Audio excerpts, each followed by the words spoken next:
Alright, Fight Camp. Haven't posted any videos, lecture videos in a while. Some things still working on that's taking most of the time. I'm going to try to post at least one a day for the next week or so. Some things that I want to get across, and particularly on combatives. Okay, so jumping right in, this is a question. Some of the questions I'm going to be answering in the future is, one, what do I think is a drawback of guys learning true combatives? The question was particularly what makes black guys resistant to learning true combatives. But I find that it's not just black guys, all right? It's not just, black males. There's also a general idea of what combatives is and what combatives isn't. And I'm going to talk about that in this particular video. I'm also going to answer a question which essentially is, how did I get into combatives? I think you will find it interesting because I got into combatives long before most of the most popular people even started talking about combatives because of my height. I had to be more realistic than most, and it didn't take me long to realize that. I will also be covering in the next few days why I don't post more combative videos. There's a logical reason for that. All right, largely it has to do with my student body who choose to be, who might be advanced but choose to be private. Okay, so that doesn't mean I won't, but it just means that up in heretofore, there's reasons why I haven't. Okay, in this video I want to talk about the biggest drawback.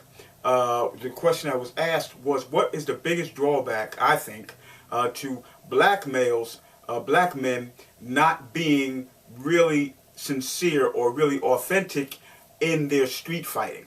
Okay, so let me say what I think people mean, because I know when I posted a video talking about them being not too many black guys, black males not really knowing about what street fighting is, I posted because there are so many who think all it is throwing a punch. All it is boxing. And this is why many people talk about Floyd Mayweather can beat this person. Floyd Mayweather could do this in the street. When the reality is, at 5'7", but not just 5'7", 150 pounds, I can bench press 150 pounds. So, I mean, and that's not a great deal to a lot of people. So there are people really, and particularly people in the urban areas, unfortunately, and particularly black guys, black dudes, right, where they actually think that Floyd Mayweather can actually beat up people in the street, and height and weight has nothing to do with it. Again, this comes from not understanding the reality of what real street fighting is. As I've said before, and I'll get to the subject at hand, but as I said before, Floyd Mayweather at 5'7", but not so much 5'7", because I'm 5'7", but only weighing 150 pounds. Being a particularly defensive fighter, right? If you're a defensive boxer, you really, in the street, you're really not going to have as much success to someone who really knows how to fight, because you should be more aggressive. The longer you let a person in the street hang in there with you, the more chance you have of being hurt. Maybe them pulling out a weapon they heretofore had not thought about pulling out because they thought they would get a fair one and could beat you with their hands, or a friend may come along. So Floyd Mayweather being more of a defensive fighter, one, is not good. All right, then he has brittle hands, which is an issue for so many boxers. And unlike karate fighters, real karate fighters from full contact days, we have dense knuckles. We have dense knuckles because we condition our hands. That's an advantage that people like me have over the average boxer. The average boxer really cannot hit a person's skull without hurting their hands because they don't condition their hands. All right? Now there's people talking about hand conditioning. Historically, right, there was hand conditioning. Then as soon as from, I guess, about the 60s, there was really very little hand conditioning. And then you have people like Floyd Mayweather who had brittle hands. Okay, so there is a misunderstanding as to what fighting actually is. So let me explain why, and take a little further, not just talk about blacks, but talk about men in particular, why so many of them don't understand. You want to hang on to this, because there's one thing I'm going to explain. When I explain why it's this whole body type thing, I want to talk about, some people talk about body type. All right, I'm going to say that at the end of this video. And some of you may think it's funny. It will probably be funny to some of you, but it's a fact, and it will point out why the discrepancy, where the problem is when we're talking about manhood in fighting. Okay, first of all, there is an idea of what manhood is, all right? And this false notion of what manhood is actually leaves women being better street fighters than men, all right? When man has a false concept of what manhood is, generally all he will do is punch. Now, there is a problem with that, and I'll tell you what it is. Punching creates blunt force trauma. Blunt force trauma, okay? Trauma to different parts of the body. It can create bleeding on the brain. Of course, knockouts. Of course, concussions. But it does not necessarily create pain. Now, if you hit someone with your first two knuckles, it will create pain because your knuckles may be sharp. They're bone and they may have a sharpness to them. But many times people hit people with the flat part of the knuckle, okay? The Wing Chun type of punch, all right? And I know people are going to have a fit, say Wing Chun. Wing Chun is effective. The way they punch, I don't particularly like it, right? It creates blunt force trauma, but not necessarily pain, okay? Of course, somebody's going to say they inflict pain. I don't have time to deal with that. When you hit someone with all four knuckles together, right? It is sort of like the bed of nails. People lay on a bed of nails and people assume that it's a great feat. The thing is, because all the nails are even, right? There's not one nail that actually takes the pressure of the body. Therefore, laying on a bed of nails, in a matter of physics, right, is easy. Is easier, right? Because neither one is sticking up, so they share the pressure of the body laying on them. All right. The same thing applies to trying to hit someone with all four knuckles. If you hit someone with all four knuckles, neither knuckle is protruding, so the pain factor is not necessarily there. So too many men believe that punching is the manhood way of doing things, the manly way of doing things. Hence, the manly art of self-defense. When people are really talking about boxing, the manly art of self-defense, most people don't realize that when they first said the manly art of self-defense, there were a lot of fouls that were going on that would be considered fouls today that weren't necessarily punching. But getting back to this idea of punching and this idea of manhood and men, real men punch. It creates blunt force trauma. It does not create pain. And I actually pointed this out to an individual who had this aversion to doing a rake. And that's one thing that I teach in my combative classes. Going into the face and raking down, a sharp rake. All right, into the face and raking down with your fingers like this. Okay? Now, it comes from traditional martial arts. And I will talk in the future about combatives and actually it being taken heavily from traditional martial arts, although people won't admit that. But I have told this guy, I said, okay, use this rake. Now, he punched very hard. When I showed him the punch, the vertical punch with the first two knuckles, right? And why a vertical punch is easier to do than a palm down punch. If you're talking about sucker punching someone or a preemptive punch or whatever, okay, or entering into a clinch off of a punch, I told him about, I emphasized the vertical punch, but with the emphasis on the first two knuckles, making a point being the points of contact. He punched very hard. When I showed him the rake, I noticed that he didn't want to do it. Eventually, he thought that I would just say, oh, don't worry about it. But no, that is part of my curriculum. Therefore, I wanted him to do it and do it properly, ballistically, with intent, with malice towards whatever target he was doing it on. Because, quite frankly, if you're not attacking with malice, in training, you're not going to attack with malice. If you're not attacking a dummy or a pad with malice in the school, then you're certainly not going to do it in the street. All right. So generally, you do fight how you practice. Okay, that's generally how it goes. All right, you fight how you train. I got so irritated with him that I actually said, "Listen, man, I'm going to show you something." So I just took my hand and I punched him in the chest. Right? No effect. He kind of, he moved back a little bit, but there wasn't really much of an effect, which I expected. Then I took my hand and just raked down. Now I don't have a great deal of nails, but I have enough to where if I curl my fingers, I can dig in. I just raked down, and he recoiled. He recoiled, and consciously, unconsciously, he swore, right? Because it hurt him through his shirt, all right? But the punch did not. The punch pushed him back because I generate power from the body, okay? So I caught him, boom, and he pushed back. I have a good 1-inch punch. Boom, and he moved back. But he said, oh, yeah, power. But when I raked, he grabbed his chest like he had been burned, like the skin had been raked off. And he went and looked at himself. I said, see, that's the difference. One causes pressure and pushes you back. The other causes pain. It attacks the pain receptors in your skin. All right? The false notion of what manhood is largely the reason why most black people in my neighborhood, most, 95% of them, will never ever learn what I have to teach. Never. Because their sense of manhood gets in the way. Their sense of manhood gets in the way. Again, when you are fighting, you should understand, or when you are protecting yourself, do you want to cause blunt force trauma or do you want to cause pain? Now, before I move on and tell you about some irony on certain things as far as body type and things of that nature, again, going into false sense of manhood, I want to look and talk about blunt force trauma. Yes, blunt force trauma is something that, yes, I have emphasized. But here's the thing. When you apply or when you inflict blunt force trauma upon a person you are having a violent conflict with, that particular person may be able to go on in spite of that blunt force trauma. I repeat, that person may be able to go on in spite of that blunt force trauma that you inflicted.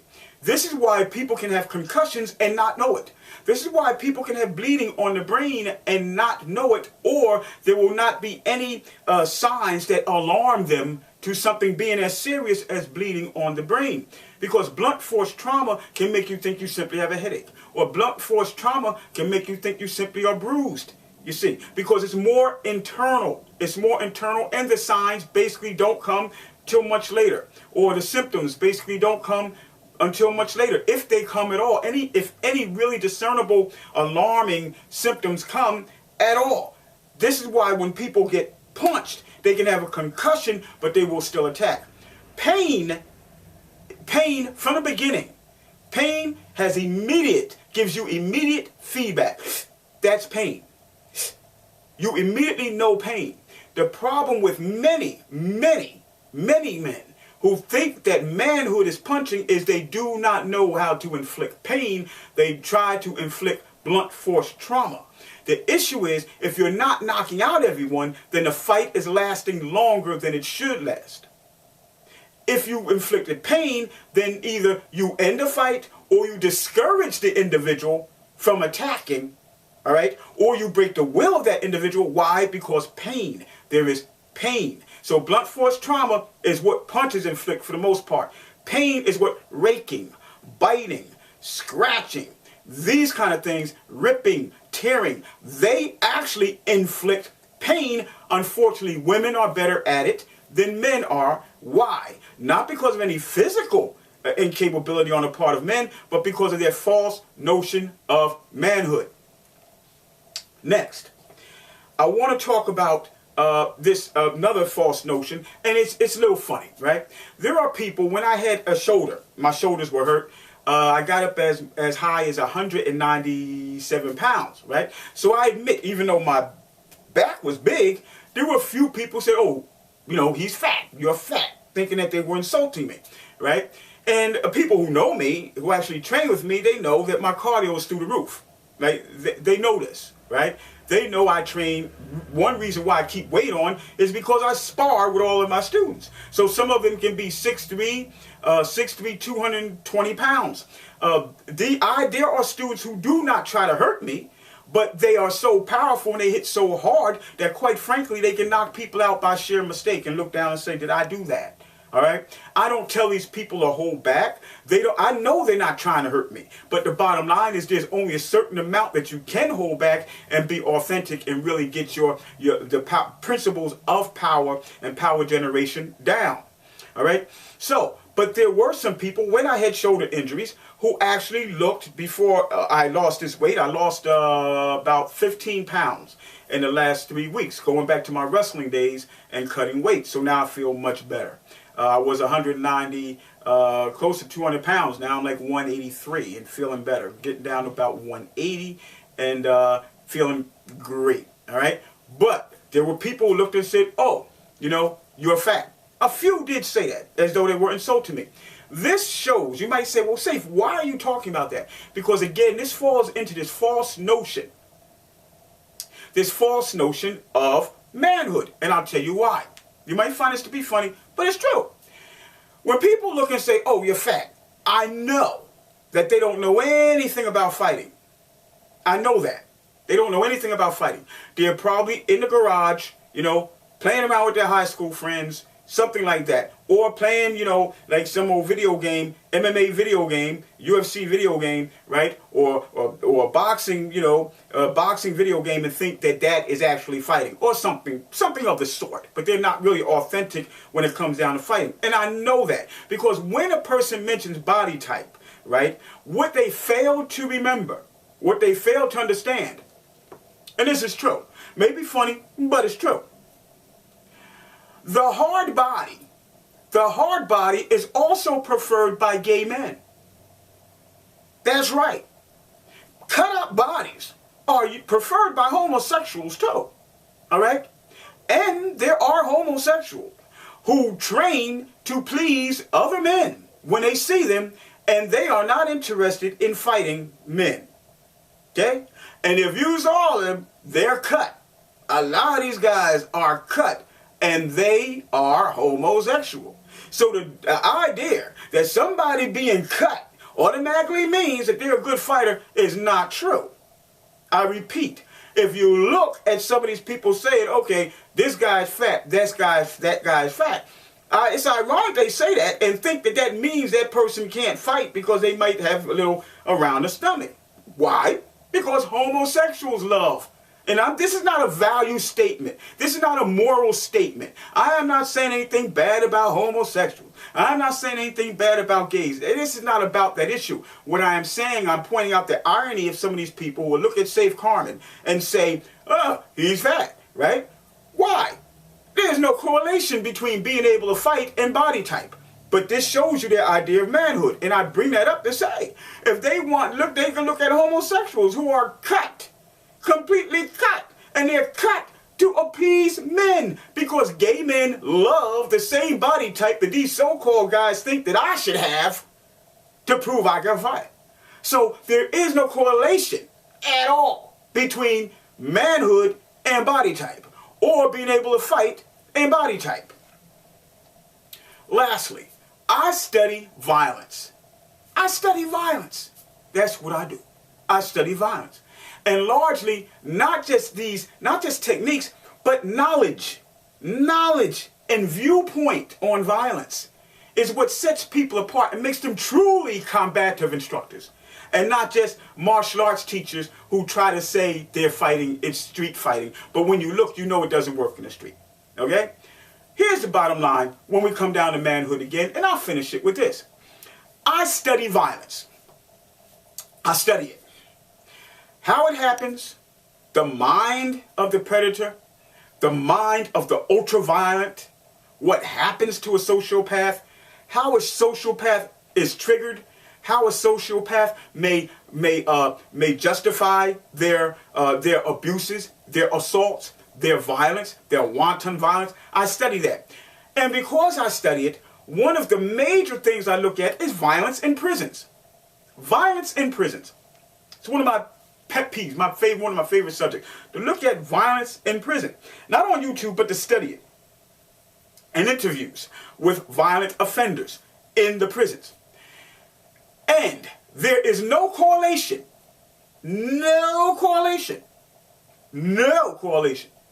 between being cut and the man who shakes you in your neck 67 times, severs your head, sits it on the bottom bunk, makes a grilled cheese sandwich, and eats it while he's having a conversation with that severed head.